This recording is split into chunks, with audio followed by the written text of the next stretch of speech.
자, 이곳은 어디입니까? 건물들이 참 특이한데요? 네, 벨리 암스테르담을 방문하게 됐습니다. 아, 이쪽이 벨리 암스테르담인가요? 네, 그렇습니다. 건물이 굉장히 특이합니다. 건물이 상당히 특이하죠? 네네. 여기 벨리 암스테르담은 건물 높이가 다른 세계 봉우리가 아주 인상적입니다. 네. 이제 계단식 경관의 구조를 갖고 있고 되게 와일드하게 보이는데요. 제일 높은 건물의 최상층에는 스카이바와 몰티엔시의 이제 플래그십이 자리 잡고 있고요. 보게 되면 암스테르담의 전경을 360도 파노라마적으로 볼 수 있습니다. 그래서 조경을 특화해서 테라스 바깥쪽에 정원을 설계하고 그걸 밸리 공간으로 구성했는데요. 네. 보시다시피 이런 그 계곡 모양, 골짜기 모양에 대한 인면에 대한 걸 한 게 다소 파격적인 건물 구조라서 아마 우리나라에서는 이게 가능할까라는 생각이 들었습니다. 어렵지 않을까요? 저도 상당히 하면 불가능하지 않을까라고 이제 생각이 들었습니다. 그래서 설계하는 MVRDV에서 설명을 들었는데 네덜란드에서에 대한 도시계획은 규제가 있습니다. 근데 우리나라 도시계획 규제처럼 건폐율이나 용적률, 높이에 대한 이런 규제보다는 그런 것들은 자유롭게 하고 세대수나 아니면 주차 대수에 대한 거를 어느 정도 확보하라는 그런 조금 여유로운 네. 그런 도시계획 규제가 있어서 이런 파격적인 구조의 디자인이 된 건물이 이렇게 건립되지 않았나 하는 생각이 듭니다. 그렇군요. 네, 조금 부러운 마음이 들었습니다. 벨리 암스테르담. 참 인상적인 건물이었습니다. 다음 건물로 한번 가보시겠습니다. 담 스트리트를 걸어서 다음 공간으로 넘어가도록 해보겠습니다. 벨리 암스테르담을 보고 담스퀘어하고 거기에 있는 스트리트를 걸어가지고 이제 암스테르담의 주변의 전경을 보기 위해서 암스테르담 루가우 전망대로 갈 예정입니다. 네. 암스테르담 루가우 전망대에 오르니까 여기 공중은혜가 있어요. 유명해가지 했던 거예요. 예, 저는 고소공포증이 있어서 아찔하겠는데요. 예, 타지는 않았습니다. 그냥 타시는 거에 대한 구경만 했고요. 네. 암스테르담 경관을 여기서 해가지고 볼 수 있는데요. 예, 주변을 둘러봤는데요. 네. 암스테르담에 대한 주변은 운하가 좀 많이 이제 발달돼 가지고 있고요. 네. 그리고 각 운하마다 이제 거기 옆에 있는 작은 배들이 지나가는 선상주택이 보이는 게 인상 깊었습니다. 그리고 주변의 건물들을 위해서 보이는 게 네. 좀 오래된 벽돌 건물이 된 것처럼 보여서 로테르담과 달리 아주 오래된 도시로 보였고요. 로테르담은 약간 현대적인 건물이 많은 도시라면은 암스테르담은 약간 유럽의 오래된 중세적인 그런 느낌이 있는 벽돌 건물이 많이 있는 그런 느낌 받은 게 좀 차이점이 있었던 것 같습니다. 색깔도 그런 것 같아요. 그렇죠. 네. 운하도 많고 배도 많고 그 다음에 해가지고 하는 거예요. 오래된 건물들도 많고. 네.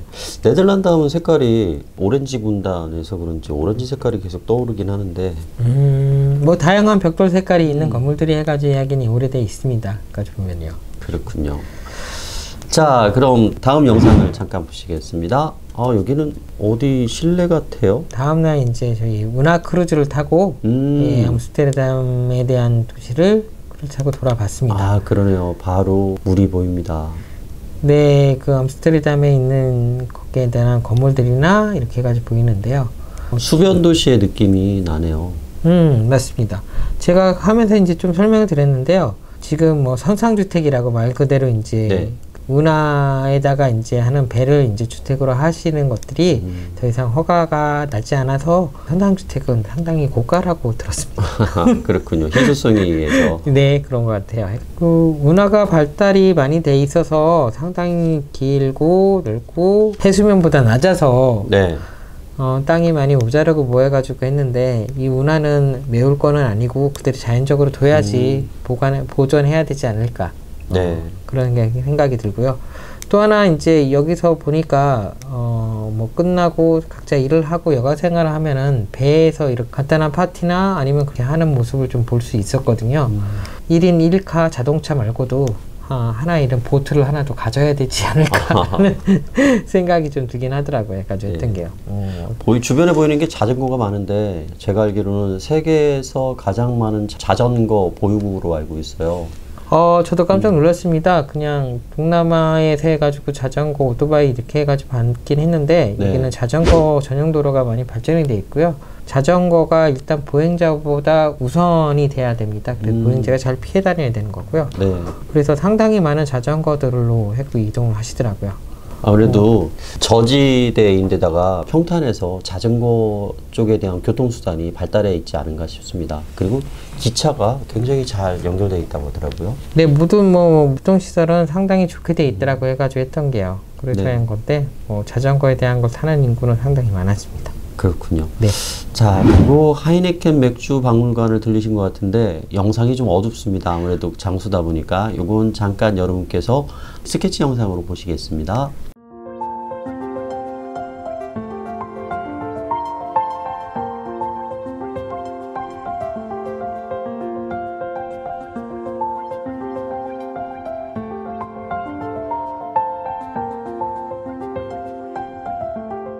자, 이 모습은 시음을 하시는 장면인가요? 아, 네. 지금 맥주 과정에 대한 거를 다 네. 하지만 시음하는 코스로 왔습니다. 관람 이후에 네. 이야, 시원하게 맥주 한 잔씩 하셨네요. 네. 자, 알겠습니다. 우리도 부지런히 다음 장소로 넘어가 보도록 하겠습니다. 네덜란드에 왔으면은 네. 저기 인증이 필요하잖아요. 네덜란드 하면은 저기 오렌지 군단 네. 히딩크 감독 그렇죠. 히딩크 감독. 예, 그런 분이 있겠지만 네. 다른 것보다 인증하려면 풍차 아닙니까? 네, 저희는 풍차를 네덜란드에 왔다는 걸 인증하기 위해서 풍차 마을로 갔습니다. 아, 풍차도 그렇지만 네덜란드 튤립으로 유명하던데 튤립은 안 찍어 오셨습니까? 튤립은 못 봤습니다. 아하. 아, 튤립을 생각을 못 했네요. 제가 튤립은 못 봤습니다. 네. 일단 풍차가 쭉 보입니다. 도착하신 모양이에요. 네, 풍차 마을에 도착했는데요. 풍차가 저희 옛날 이제 물레방아처럼 네. 떡방앗간에 떡만 찍는 그런 용도가 아니고, 풍차는 곡물을 찍는 거에 대한 것도 있을 수 있고, 어떤 그 나무를 자르거나 그렇게 이제 풍차에다 톱날을 달아서 네. 그런 기능도 있을 수 있고, 활용도가 또 그렇게 되는군요. 예, 바닷물이 들어오는 걸 또 퍼내기 위해서도 이제 풍차를 쓰기도 하고, 여러 가지 다목적으로 이제 풍차를 썼다라고 하더라고요. 네. 저는 처음에 그냥 간단하게 생긴 거는 날개가 달려서 전기를 생산하지 않을까라고 하는 쓸데없는 생각을 좀 하긴 했습니다. 지금 풍차 마을에서는 그렇게 풍차가 솔직히 많지는 않고요. 네. 한 4개 정도가 이렇게 해가지고 볼 수 있고요. 풍차 내부는 유료길래요. 굳이 들어가진 않았습니다. 네. 그리고 풍차 마을 내부 이렇게 둘러보고, 네덜란드 하면 낙농도 유명하잖아요. 그렇죠. 그래서 그 유명한 고다 치즈, 예, 치즈가 만들어진 체험에 대한 그런 걸 좀 봤고요. 네. 고다 치즈가 오래된 역사 그걸 갖고 있긴 하더라고요. 아이고, 자, 다음으로 빨리 넘어갑시다. 네, 유명한 미술가 반고의 미술관을 갔습니다. 해바라기. 네, 해바라기, 그다음에 아몬드 나무. 음. 예, 반고 미술관이고요. 지금 네. 미술관의 외부입니다. 보시게 들려면 미술관에 이제 구관의 입구고, 아까 좀 전에 나온 거는 신관입니다. 같이 이제 들어가게 되면은 네. 구관으로 들어가게 되면 신관으로 통해서 나오게끔 되어 있습니다. 그렇군요. 자, 네덜란드 하면 떠오르는 곳이 참 많습니다. 아까 말씀드렸던 풍차, 튤립, 오렌지 색깔도 마찬가지고, 사람으로 치다면 거스 히딩크, 우리의 국가적 영웅이었죠. 빈센트 반 고, 좀 전에 박물관도 봤고요. 람브란트도 마찬가지고, 그리고 또 하나 굉장히 유명한 사람이 있었죠. 하멜 표류기를 쓴 핸드릭 하멜. 예, 네. 네덜란드는 참 여러모로 우리나라 많이 가까운 것 같습니다. 그런데 이렇게 건축에 대한 부분들로 여행을 해보니까 건축 쪽에서도 정과 세심함과 그 다음에 자연과 같이 어우러지는 그런 섬세함이 보인다고 할까요?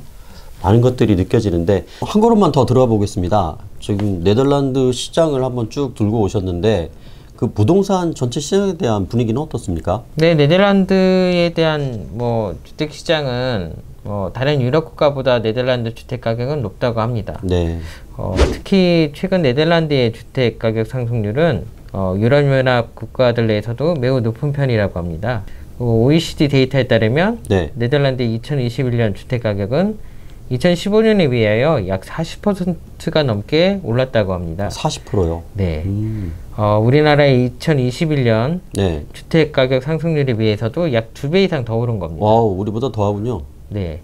어쨌든 뭐 네덜란드도 우리나라 못지않게 뭐 주택난을 겪고 있는 것 같습니다. 아, 이게 다 세계적인 추세인 것 같습니다. 자, 요번 네덜란드 여행을 통해서 우리 조 부사장님께서는 어떤 것들을 느끼고 오셨을까요? 결론을 한번 내볼까요? 일단 처음 놀란 거는 보거나 경험해보지 못한 이제 파격적이고 독특하고 실험적인 이런 건축물들을 보고 많이 놀랐습니다. 네.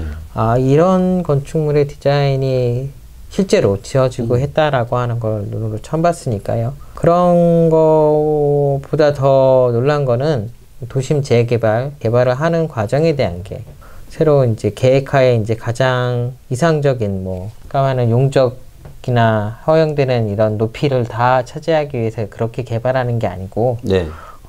기존에 이제 거기에 살던 원 주민들이나 원래 기존에 있었던 어떤 시설이라든가 어떤 그런 문화에 대한 거에 대한 것도 앞서 말씀드린 여러 사례들하고 같이 해가지고 충분히 고민하고 고려해서 어우러질 수 있도록 상생을 하게끔 그런 계획을 세우고 그렇게 개발을 해 갔다라고 하는 거에 좀 인상 깊었고요. 네. 그렇게 개발을 해야지 한 번에 끝나는 게 아니고 지속 가능한 그 도심 개발이 될 수 있다라고 교수님이 말씀하신 게 가장 지금 이번 여행에 가서 이제 들었고 느꼈던 겁니다. 그래서 저희 이제 우리나라에서도 그냥 한 번에 이렇게 지어가지고 하는 그런 난개발보다는 지속적으로 계속 우리가 더 나아질 수 있도록 네. 그렇게 개발이 되고 그렇게 도시가 발전돼 가는 게 가장 좋은 이상적인 게 아닌가를 배운 것 같습니다. MVRDV에서 그 우리나라 그 서울로 공헌을 했을 때 처음에 이제 어떤 그늘도 없고 뭣도 안 좋다라고 했는데 나중에 거기 심었던 나무들이나 이런 게 이제 몇 년이 지나서 더 이제 그늘이 형성되고 뭐 하면서 좀 더 이제 좋은 긍정적으로 이제 얘기가 드는 것처럼 처음에는 그렇게 이제 개발 이익이나 수익이나 이런 것들이나 아니면은 효과적인 면에서는 이제 안 좋을지 모르지만 기존의 원 도심에서 갖고 있는 거를 보존하면서 문화적인 것도 보존하면서 한 번에 끝나는 게 아니고 지속적인 발전을 어울려서 할 수 있다라고 하는 게 이번 여행에서 보고 배웠던 점인 것 같습니다. 앞으로 이제 우리나라에서 제가 이렇게 뭐 개발을 하거나 아니면은 이런 업무를 할 수 있을 때 할 때 그런 점에 대한 거를 좀 저도 많이 반영하고 어떤 생각을 좀 투영할 수 있도록 노력을 해볼 생각입니다. 네, 알겠습니다. 자, 저희는 덕분에 네덜란드를 곳곳이 그 다음에 의미를 가지고 볼 수가 있었습니다. 이번 안내 너무 감사했고요. 자, 오늘은 여기까지입니다. 여러분 감사합니다. 감사합니다.